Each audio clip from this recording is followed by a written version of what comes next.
Hibernating is just one way of surviving the winter, but as you'll see, there are many others.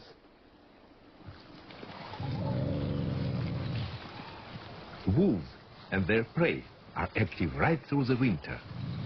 Their thick fur keeps them warm, but like everything else that lives here, they are close to the limits of survival. The wolf is part of the image of Russia. It features in lots of our childhood stories, haunting the endless forests and dragging travelers from their troikas. In fact, wolves are usually harmless to people, but the forests do seem endless. The sea of conifers stretches almost unbroken from the Baltic in the west to the shores of the Pacific in the east. It's the greatest forest in the world, spanning 6,000 miles and 11 time zones. We call this frozen forest the taiga. Siberia is drained by three great rivers, Yenisei, Ob and Lena, flowing 2,500 miles north to the Arctic Ocean. For half the year, they are locked solid by ice. Winter in these forests lasts for up to 8 months. The northern edge of the taiga is mostly large. It's best able to resist the intense cold. But south, towards the foothills of the Altai, the forest is richer. Spruce, fir and pine predominate, with a few deciduous trees, such as birch. Many of these trees are very slim, the better to shed snow from their branches. These forests shelter one of Siberia's most enigmatic creatures.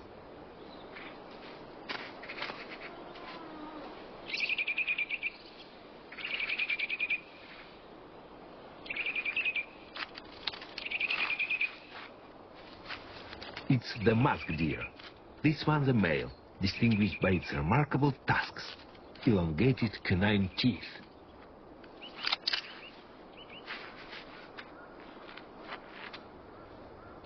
Musk deer are the source of the musk used in perfumes. Only the males produce musk. They use it for marking their territories.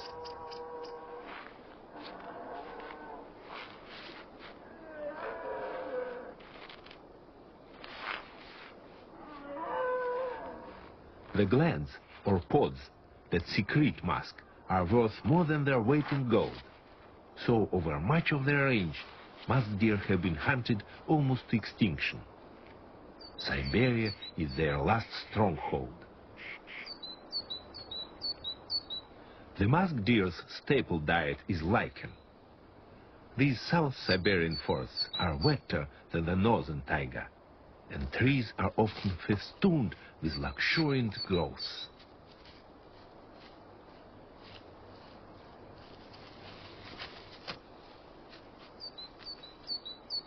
Where there are a lot of deer and territories are small, all the lichen within easy reach is soon eaten.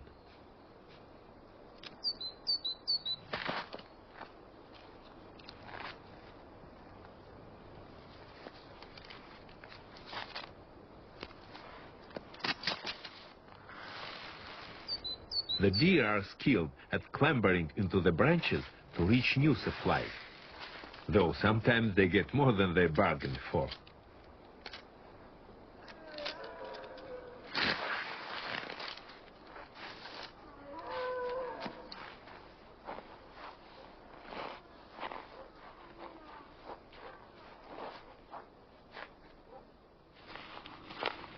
Siberia's forests are vast, but they are far from desert.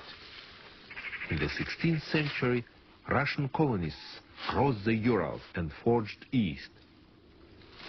Lured by Siberia's rich resources, they reached the Pacific in little more than 100 years.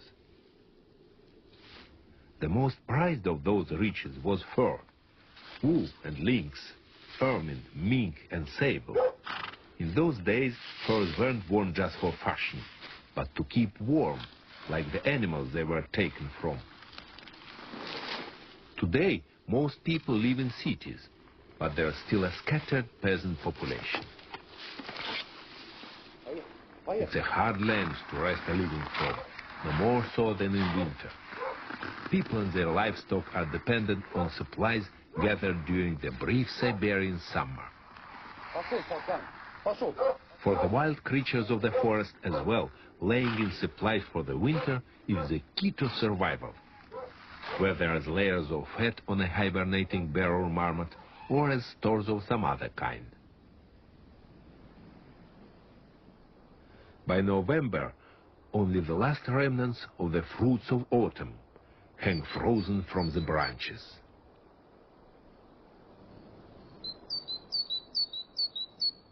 Birds, such as jays and nutcrackers, are breaking into their winter stores, Siberian pine cones buried weeks before. The nut-like seeds of the Siberian pine play a vital role in the economy of the frozen forest. They are one of the richest sources of food in autumn, and they are easily stored.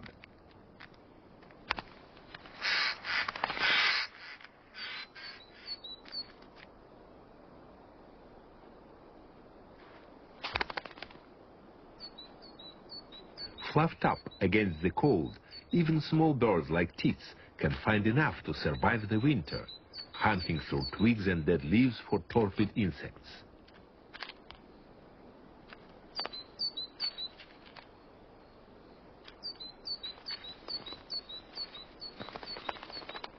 These are no ordinary dead leaves.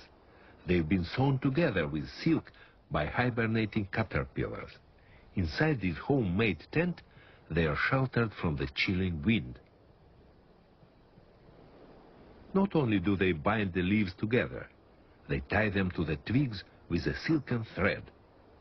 And that keeps them up in the branches, where the green leaves of spring will give the caterpillars their first meal after the winter.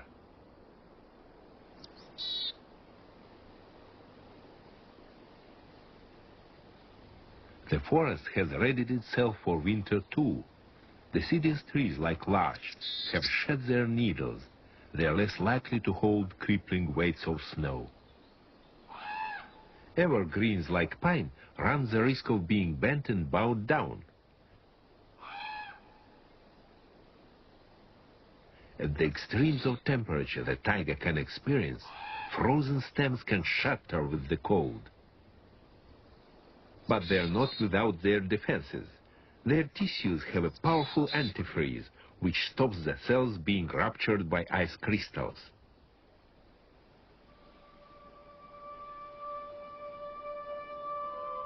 Close to the Arctic Circle, the midwinter sun barely climbs above the horizon. Above the snow, little stirs, always gripped in unimaginable cold.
In burrows deep beneath the snow, marmots are hibernating. Their body temperature is only about 4 degrees, and their hearts are beating less than once a minute. But once a fortnight, they wake up to urinate. It takes them 4 hours to bring their temperature up to its usual 36 degrees. And during the process, their heart rate rises to an incredible 300 beats a minute. After after a few hours, they'll go back to sleep again. They spend 8 months of the year in this torpid state. Chipmunks are hibernating too, but they wake up every 4 days. And unlike marmots, they've stored supplies of food in their burrows. They're too small to lay down enough fat to see them through the winter, so they have to wake up at intervals to feed.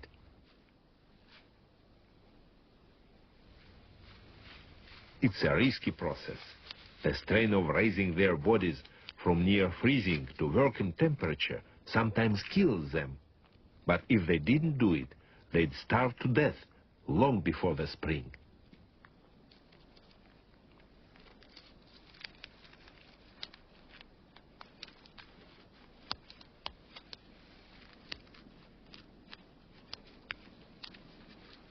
Food alone isn't enough for survival. They store ice in the burrow as well for moisture.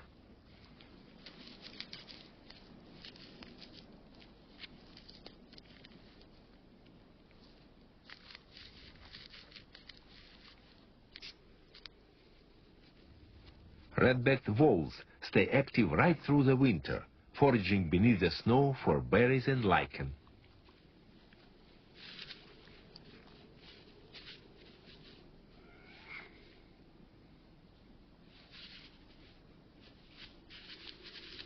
When they're not feeding, they retreat to a warm nest lined with dry vegetation. In summer, these rodents are pugnacious and solitary, but now they curb their aggressive instincts and huddle together for warmth.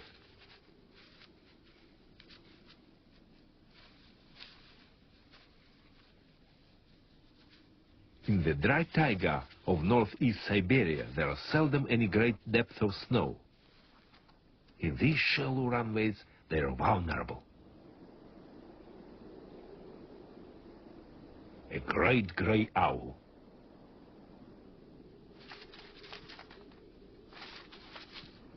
Its hearing is so acute that it can actually pinpoint voles moving beneath the snow.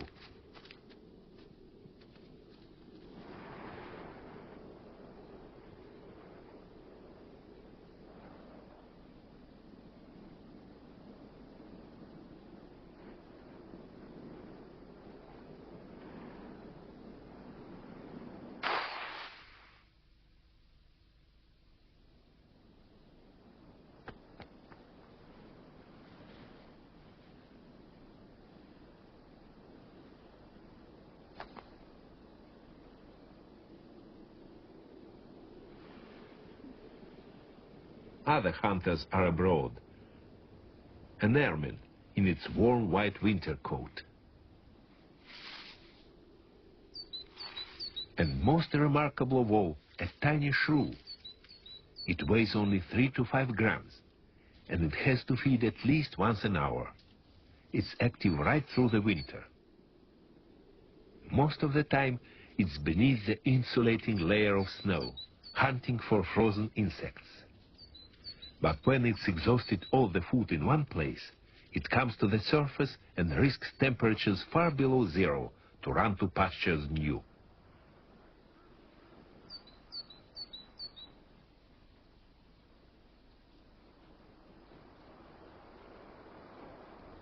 By April, the sun is climbing higher in the sky, though it's still bitterly cold. Among the first birds to nest is the Siberian jay. The female lays her eggs when there's still snow on the ground. It's so cold that she can't leave the nest even for an instant. Her mate has to feed her, and by the time the eggs hatch, she's so hungry that she'll even grab food destined for her chicks.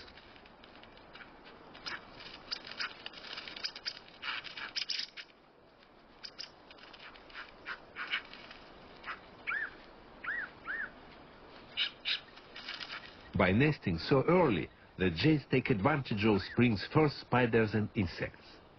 And when their chicks fledge, other birds will just be hatching their young.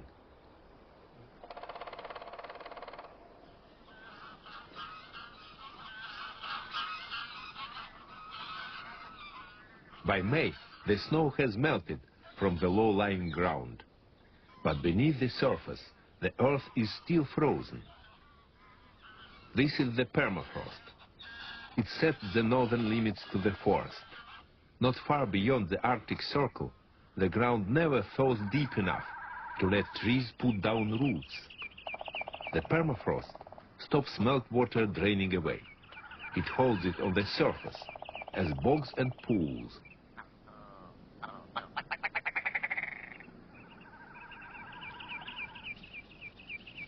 The pools are staging posts for migrant waders on their way north, and for others that will stay here to nest, like these wood sandpipers. Within days of the thaw, the pools come alive. Creatures that have been locked solid in ice for months renew their activities. Dragonfly and water beetle larvae, even fish.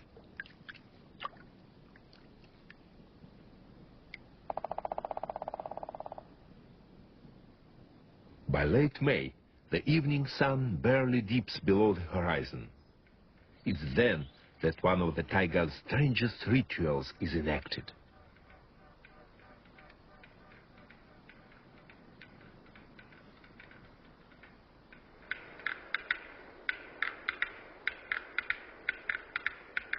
As daylight fades, black-billed capercaillie gather at traditional display grounds, places where the forest floor is flat and open.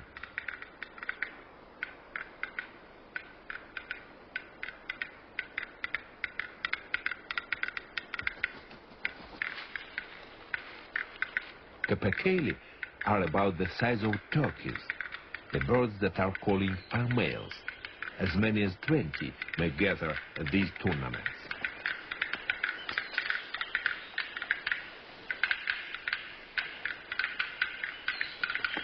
They display first in the treetops. Then the older cocks move down to the ground. Each has his own small territory. He patrols its border, displaying to rival males.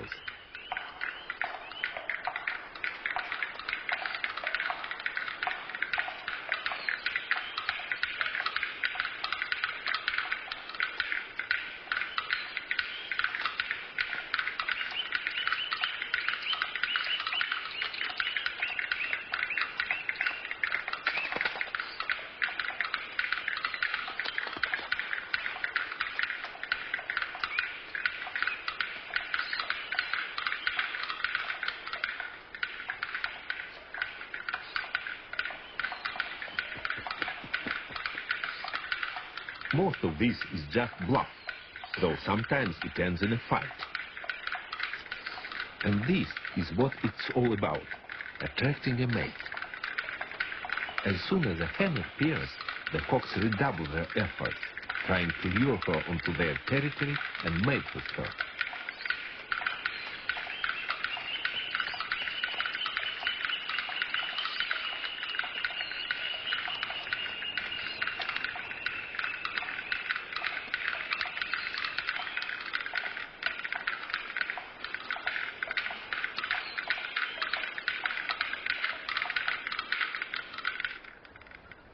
Soon after sunrise, the capercaillie disperse.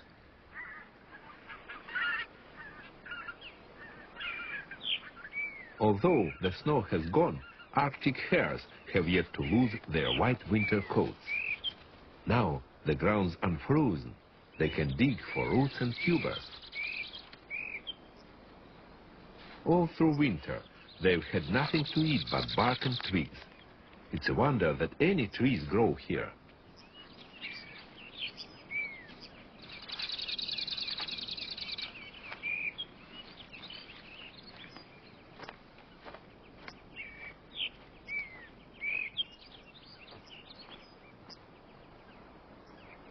In a week or two, their coats will turn gray. But for now, they are conspicuous targets for hunters, like golden eagles.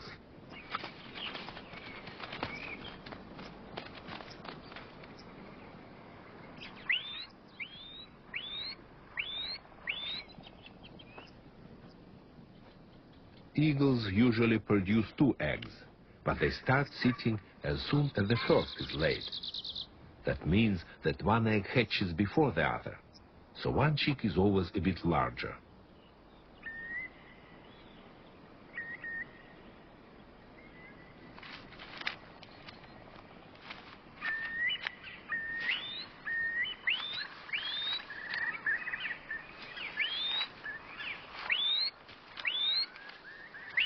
Sooner or later, the older chick attacks its smaller, weaker sibling.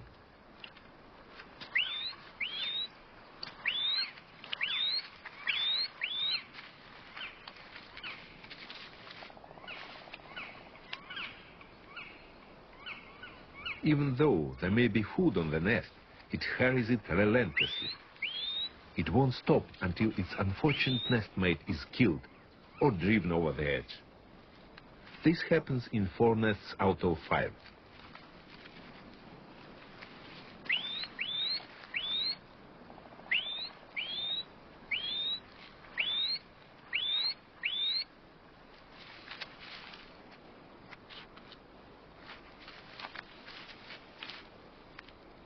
It looks brutal, but it will mean more food for the surviving chick. In Siberia's hard economy, it greatly increases the parent's chances of rearing at least one young. Only exceptionally is there enough food in these savage surroundings for 2 chicks to be raised.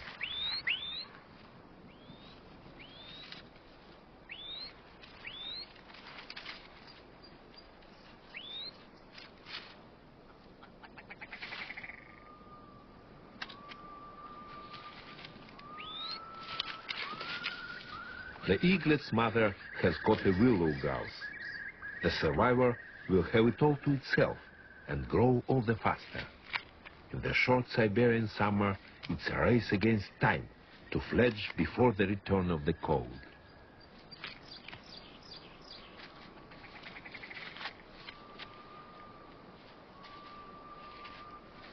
Although it's almost June, the larch in which the eagles nest shows only the first hint of fresh green needles.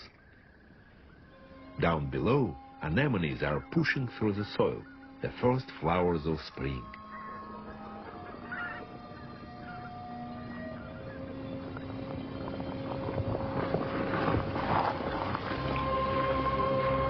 On the Lena River, the ice is breaking. A cavalcade of ice floes, 5 miles wide, grinds its way north to the Arctic Ocean.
A 1,000 miles and more to the southwest, not far from the headwaters of the Lena, lies one of the wonders of Siberia.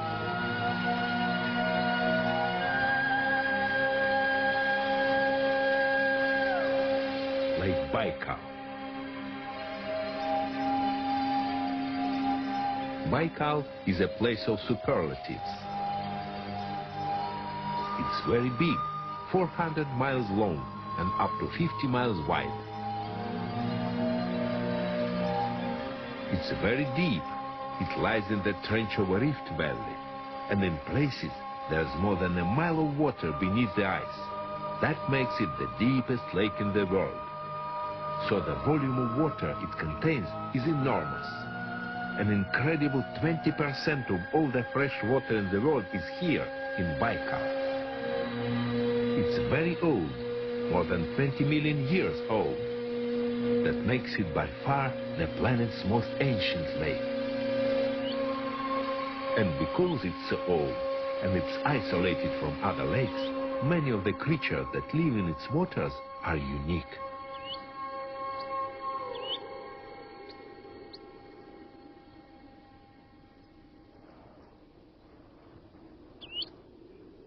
As the ice flows shatter and decay, life begins to stir.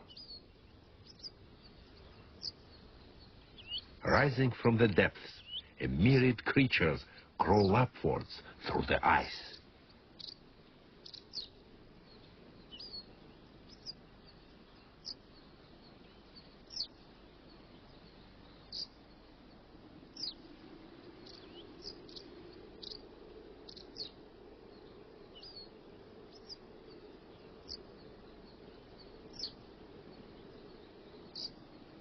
Caddisflies.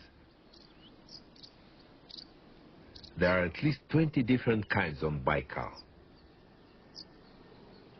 Most are fully winged and they are good flyers. But in a few, the wings are vestigial. They skim around on the surface like pond skaters in search of a mate.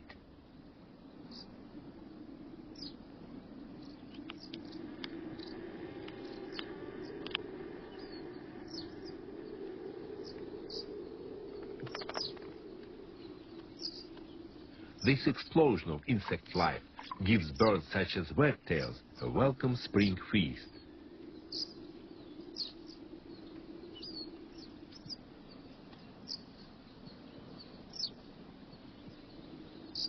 Sometimes the caddies swarm in unbelievable numbers.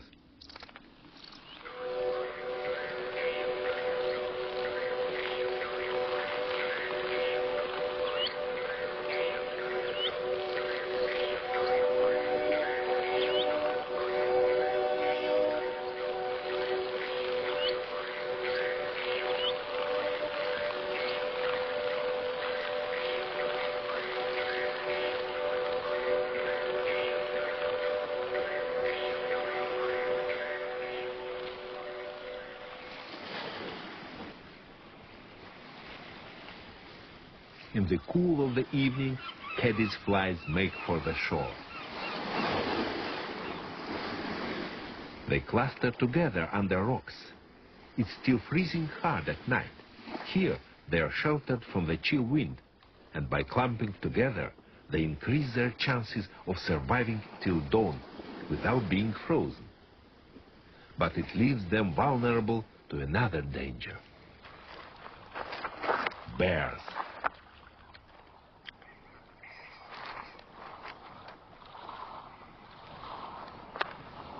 For Baikal's brown bears, the caddies season is a bonanza. It's their first chance to stock up on protein after the winter. All along the shore, they come out of the woods to gorge themselves on this unlikely banquet.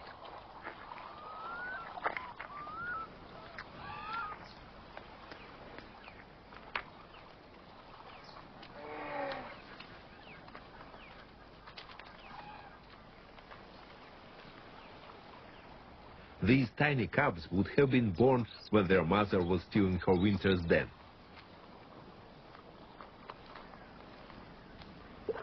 It's their first picnic on the beach.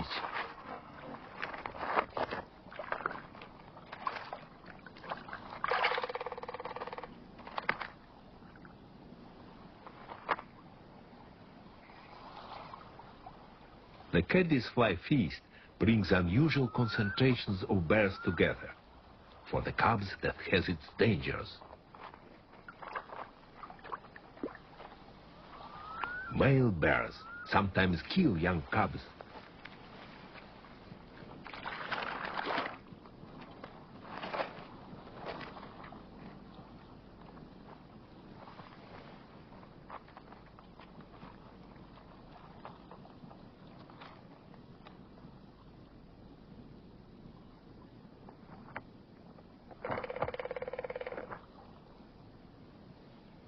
The cub's mother leads them back to the safety of the woods.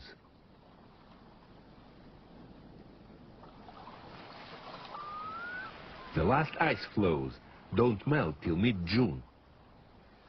Baikal's water is a huge reservoir of cold, and it has a profound influence on the surrounding forests. Further away from the lake, spring came weeks ago, but only now are these birch and poplars putting out new leaves.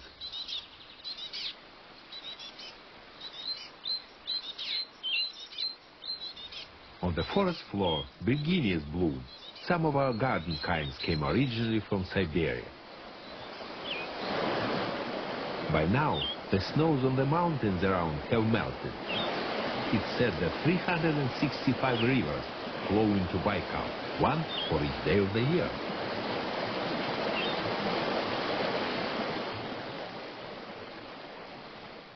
Baikal has very few islands. In most places, the shore plunges steeply to the depths. But 10 miles off the northeast coast lie the Ushkeni Islands. In midsummer, it's here that some of the lake's most famous residents gather. Baikal seals. They are the smallest of the seals and one of only 2 freshwater kinds.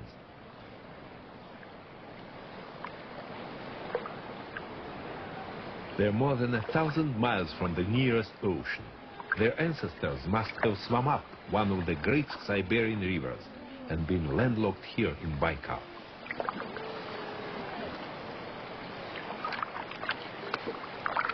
There are some 60,000 of them altogether. They come to the Ushkeni Islands to moult.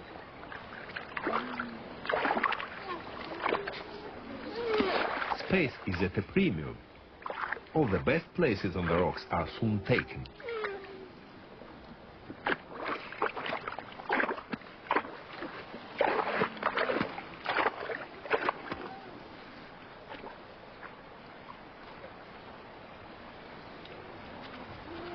You are more likely to be tolerated if you give your neighbor a good scratch.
Beneath the surface, Baikal is unique. Freshwater sponges that stand as high as a man luxuriate in the shallows.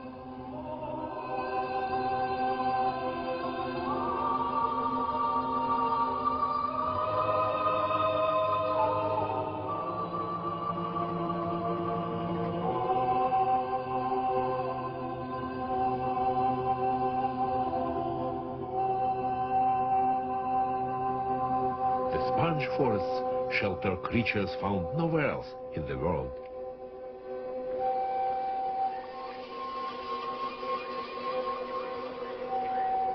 Coated fish, for instance, are unique to Baikal. Because the lake has been isolated for so long, they've evolved dozens of different kinds. For the evolutionary biologist, Baikal is the Galapagos of Siberia. Over 20 million years, the lake's original colonists have diversified into a huge variety of forms.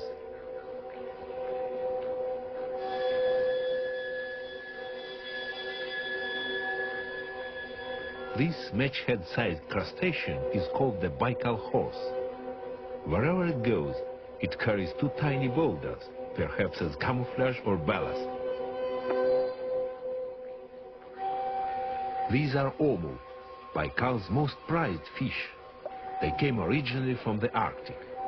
They're members of the salmon family and very good to eat. Each autumn, massive shoals run up the rivers to spawn.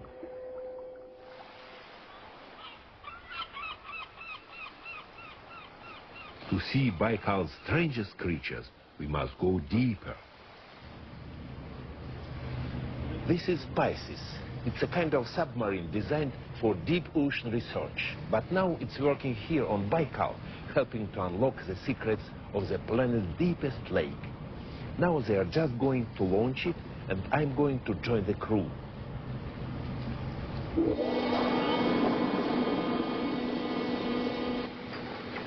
In 1990, an international group of scientists gathered on Baikal to study the bed of the lake. A unique and privileged opportunity, and one that we are about to share.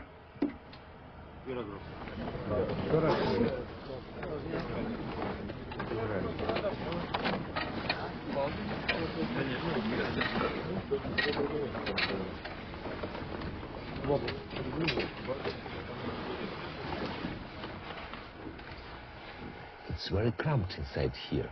There's barely room for 3 of us. We can stay down for more than 8 hours. But after 1 hour, the humidity will rise to 100% and it will get really cold. But now we are ready to go.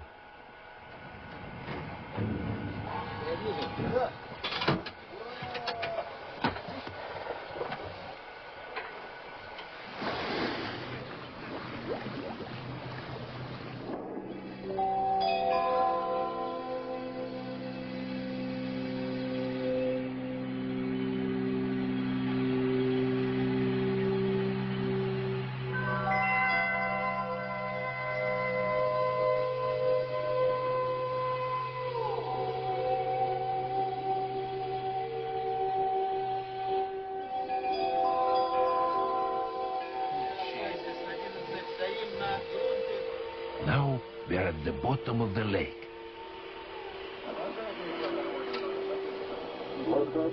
There's a video camera mounted outside.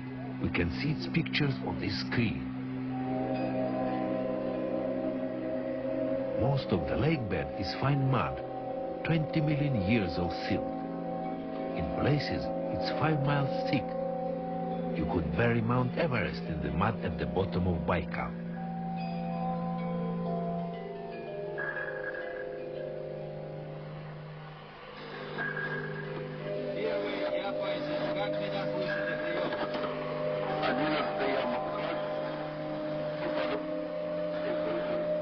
It's only just above freezing down here and completely dark. Ours is the first light these creatures have ever seen.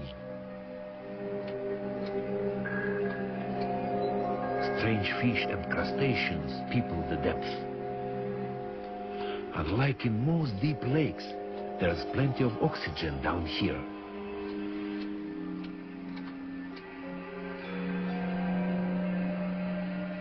No plants can live in this blackness. Everything is dependent on the rain of detritus falling from above. Scavenging fish wait patiently for a meal to sink to them.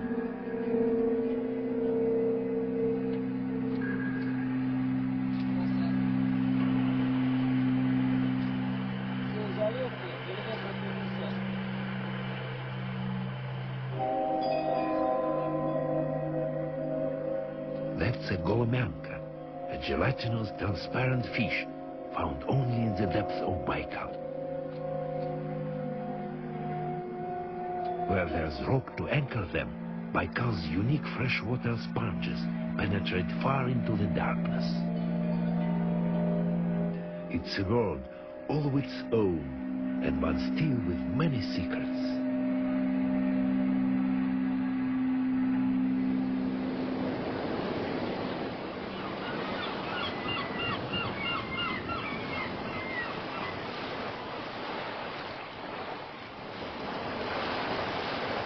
By September, the first snows of winter powder the mountains around Baikal.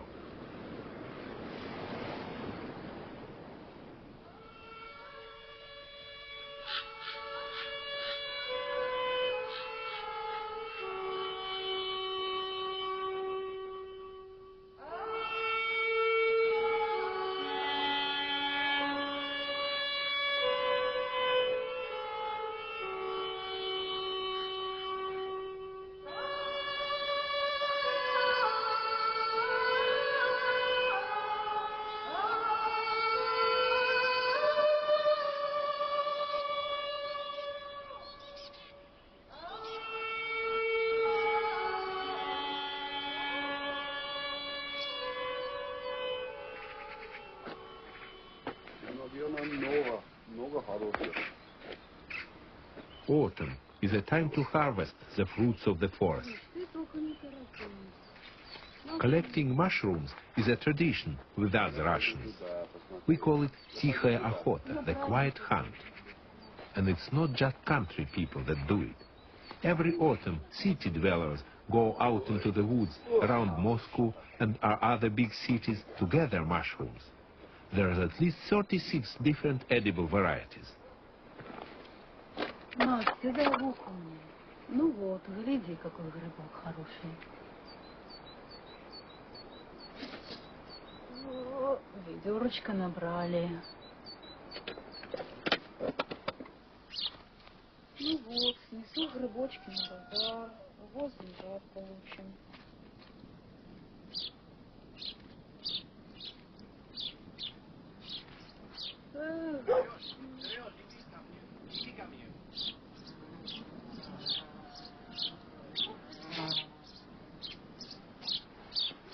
Червивых многовато что-то. We dry the mushrooms in the sun and store them for the winter. In times of shortages, they are a welcome addition to our diet.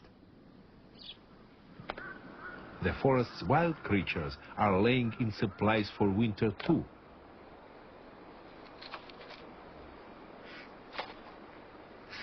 Jays and nutcrackers are gathering Siberian pine nuts.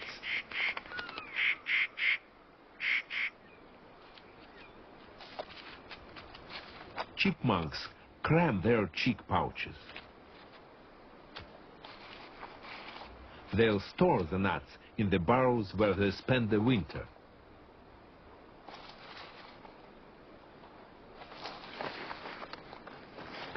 Even our Russian bears take advantage of this final flush of food. They must lay down enough fat to last through the long winter's sleep.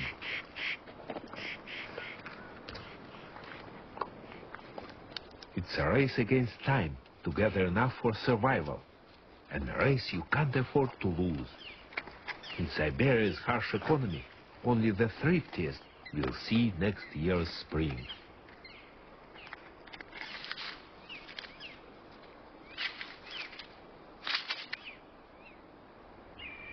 Soon this realm of the Russian bear will fall silent. The bitter chill of the long Siberian winter will again take its icy grip on the frozen forest.